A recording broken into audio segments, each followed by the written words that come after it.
My name's John, and I'm an owner of Secure Trucker.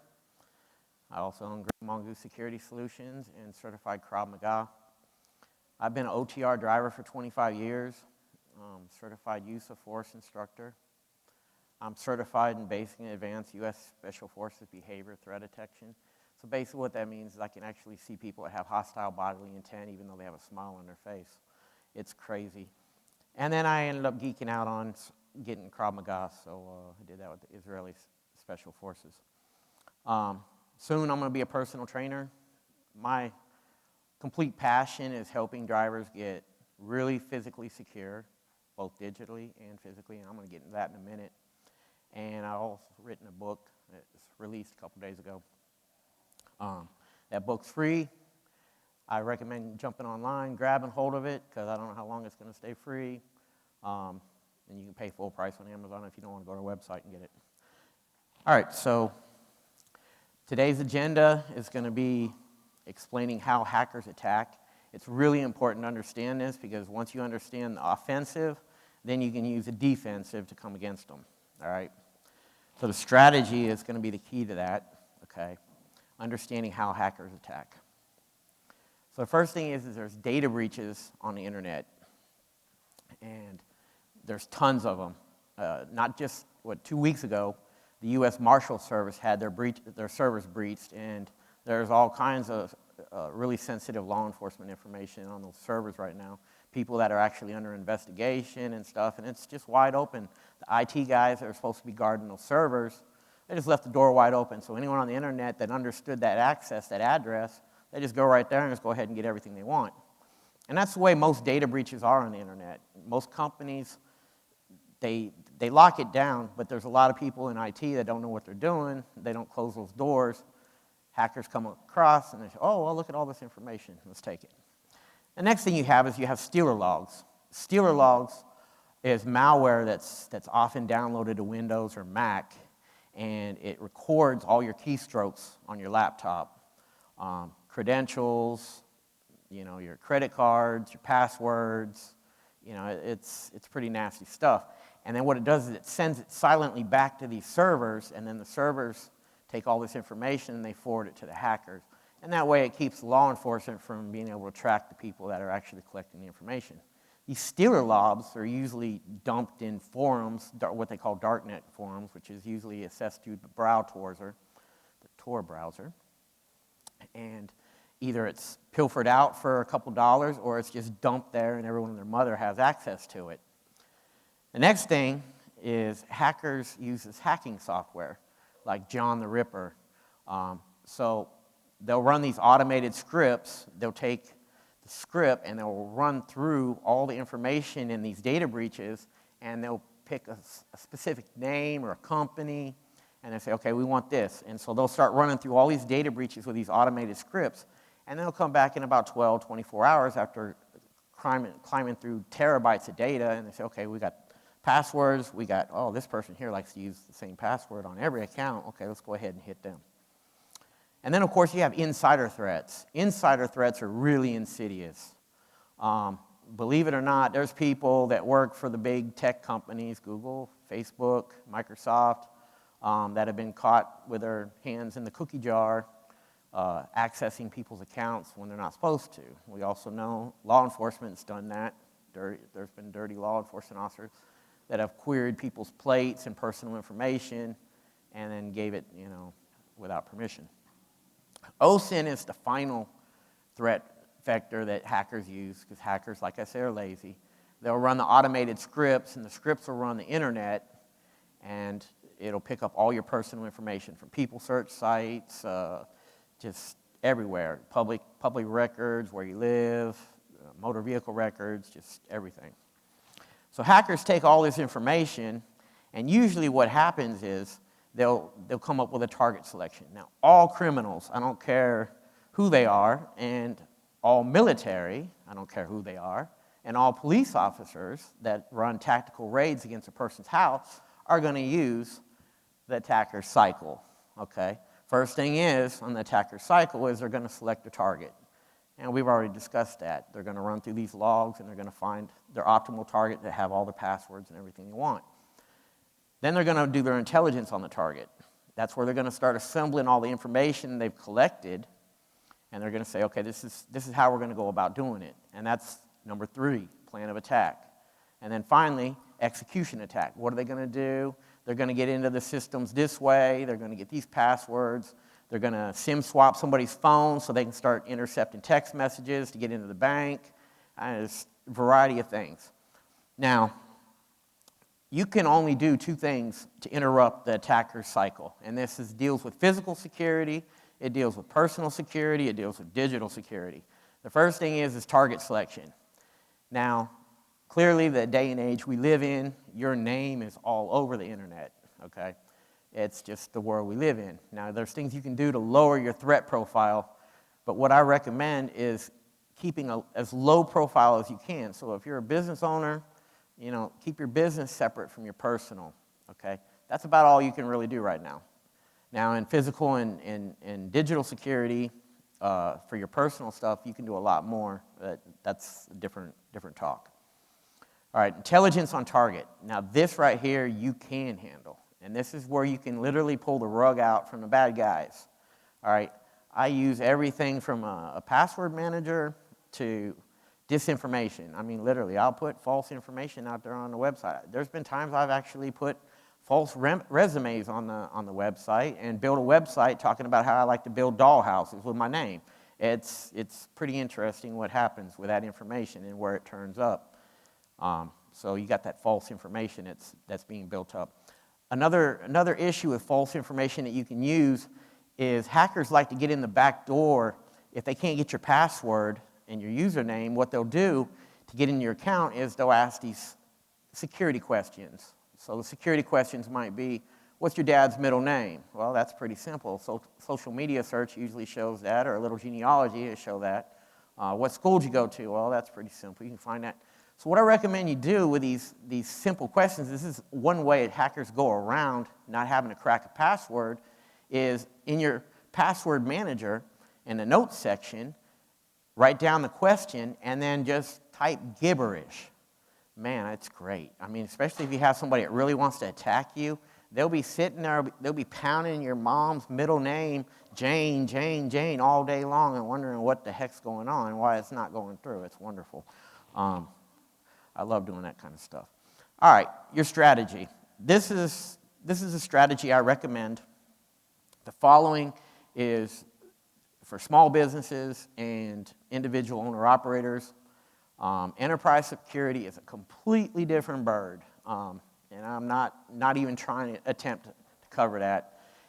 Enterprise security often has so many servers and payment gateways and accounting and marketing portals and customer service and back office operations, and it's just too much. So most companies, they have security software installed. They bring in pen testers depending on the sensitivity of the company. They got red and blue teams, offense, defense. They got honeypots and canaries, so when hackers get in, they trip the wire and you know that somebody's in there. And then, of course, they have full-time system and network administrators, okay? But the good thing is you can actually take advantage of being small. And the reason I say that is because you can actually close the doors, all right? Now, imagine your life and your business as stacked containers, okay? And all these stacked containers are put together. Now, imagine doors going in between each of these containers. And each container represents an area of your life, okay? One area might deal with your accountants, one might deal with banks, another deals with vendor, another deals with legal. So you have some reward programs, you bought so many auto parts from somebody or truck parts or whatever. And you have customers, you have your sales and marketing, you have your government, you have your assets. Okay, all of these are areas of your life. And what you want to do is you want to look at them as containers. Now, most people and most companies usually intermix all of them. And this is why you see such terrible hacks like Blue Cross Blue Shield. I mean, it's horrendous, the stuff that happened there. Okay, so what we want to do is we want to take all these open doorways and we want to shut them. Because when we have people at password hack, or we have people at Password Recycle, or we have these data loggers, okay? They come in, and once they get in your house, then they go ahead and they hit all these areas. And once they hit all these areas, then they just run rampant in your house. And next thing you know, you're dealing with some serious problems, okay? So what we want to do is we want to containerize each area of your life and put it in a separate area. As I said earlier, a lot of small businesses, and I've been guilty of this myself, they'll take their personal and their business and they'll mix it together. I totally recommend you have a password manager for your business operations only and a password manager for your personal life. Same thing with financial digital payments, and I'll get into that in a minute.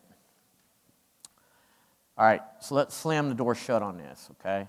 I'm big time on this. I'm not endorsed by any of these companies. These are just companies that I have found that are easy to implement these strategies with and really user-friendly and intuitive, so you don't have to be a tech nerd or anything like that to get to use them. So first step is let's stop using your real phone number, okay? A lot of people don't understand, if I have your real phone number, I can literally track you and your family members anywhere I wanted. New York Times had an article called Tracking Trump, and they literally tracked President Trump all around South Florida, and they did that through his Secret Service team's telephone number. And then they turned around and they did the same thing with Secret Service officers in Washington, D.C., and they did that to the chief IT officer at the U.S. Supreme Court and also to a national security advisor for a U.S. senator, okay? If you use your real phone number, I can do two things. I can track you, and I can also send zero-day exploits to your phone. Right now, my phone is susceptible because of a modem exploit from any hacker in the world. However, they can't get to my phone because they don't know what my real phone number is. Because I never use my real phone number. I don't even know what my real phone number is. I use voice over internet, okay? We're going to get into that in a minute. And the easiest business that I recommend to use is installing my sudo. You get the max plan, I think it's like $15 a month, something like that. You get up to 9 different virtual numbers, okay? And when you use these numbers, you can start containerizing your life. So if you have a business phone, you can take that business phone and install my sudo on it and get your 9 containers. You have a personal phone, you can install my sudo. Now you're saying to yourself, okay, well, what do we do with my real phone number? Everyone has my real phone number. They're going to try contacting me, and what? I was supposed to drop? No. Okay? You can take that real phone number and you can port it into Google Voice. I think it's $10, and then have it constantly forward to one of your my sudos. And then the emails or the voicemails will get sent to your emails, okay? That right there, if most people implemented that step right there, it would slow up so much nastiness. It's not even funny. The government has a hard time tracking you when you have VoIP only, and it's great. All right. I think we skipped a step there. Yeah, nope. We're on the money. All right, so step 3. What I like to do next is I like to use Linux. A lot of people might not be familiar with Linux, but Mac and Windows, they're constantly sending telemetry to Google and Windows and Apple. Example of this is I have an iPhone that I used for some testing purposes, and I had iCloud shut off. Okay, I use NextDNS, which is a filter in the cloud, and I can filter what goes through the internet. It's basically a portal that all my internet traffic has to go through from whatever device I'm using, and I can see what's being transmitted. And iCloud's off, yet I'm showing iCloud traffic on the internet, on the name server. So why is that? Okay, well, I don't know, but what I'm going to do is I'm going to cut it off because I have it off on my phone, so I don't want it going to Apple. So with Linux, you don't have to worry about telemetry constantly going. And all the software is open source, and it's free. You know, there's thousands of eyeballs going across it looking for back doors. Now, if you're a dedicated security freak like I am, Fedora is the best. And the reason why I like Fedora is because it was literally designed by the NSA, and the guy that developed Linux was Torvald Linux, and he even uses it. You have to have constant administrator privileges to use it, and it's just really hard. I literally get an update every day on that computer, and if you're trying to hack a person's computer, it's not gonna be very hackable if you're taking programming that was written to plug into it, and the program's already changed the very next day. So it's very, very hard to hack. All right, the next thing is password manager. So many people recycle their passwords. It's incredible. It really is. I mean, even in this day and age, you figure it wouldn't happen. I use a password here, and I use a password there, and next thing you know, this company over here gets breached, and oh, that password's out, and now they're hitting all my accounts, and they're getting in because I use the same password. Bitwarden is something that I recommend. Bitwarden is free, open source. If you pay the $10 extra a year, you can actually use time-operated tokens, and I think that's a great function. It's a second factor, although I try to use it in a security key, and we're going to get in that in a minute. All right, step 5. If you use any of the big 3 freebies, and I'm not even talking about Yahoo, Yahoo's like a wide open, is Proton Mail is secure end-to-end encrypted if you email somebody from one Proton account to the other, okay? But getting into your Proton Mail account, you don't have to worry about anybody scanning it because it's always encrypted, and your password is the key. And the second thing is it's under Swiss privacy laws, so it's really, really secure, and it's been audited several times. And right along with that, I recommend Proton VPN. They have a free plan, although I recommend paying for the paid because I just like fast internet. They have several different network protocols from WireGuard to SMART to EE, K3, and it works really good. Step 7. I don't know about you, but I get really upset when I give my debit card to a company and then they decide to use it whenever they feel like it. And I know I'm not the only person that's dealt with that. Well, privacy.com has several benefits for people that want to be private and secure.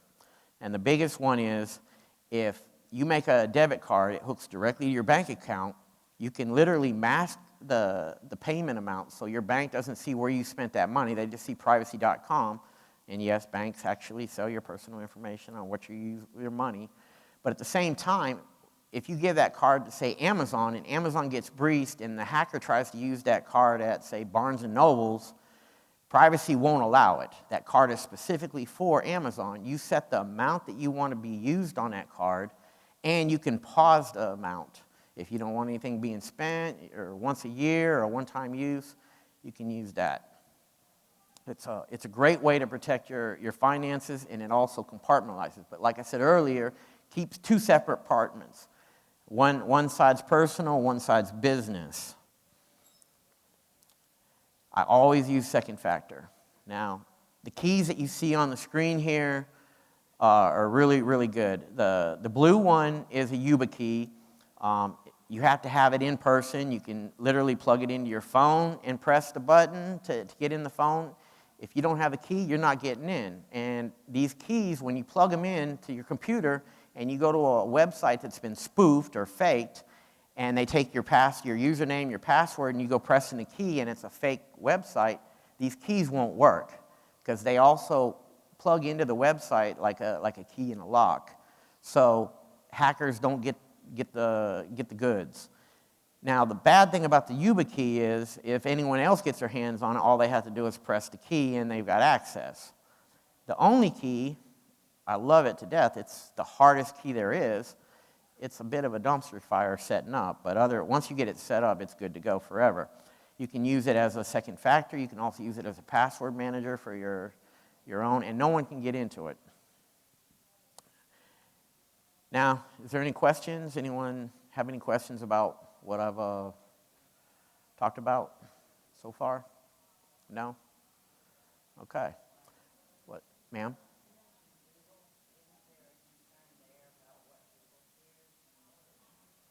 Yeah, Google steadily scans your email inbox, and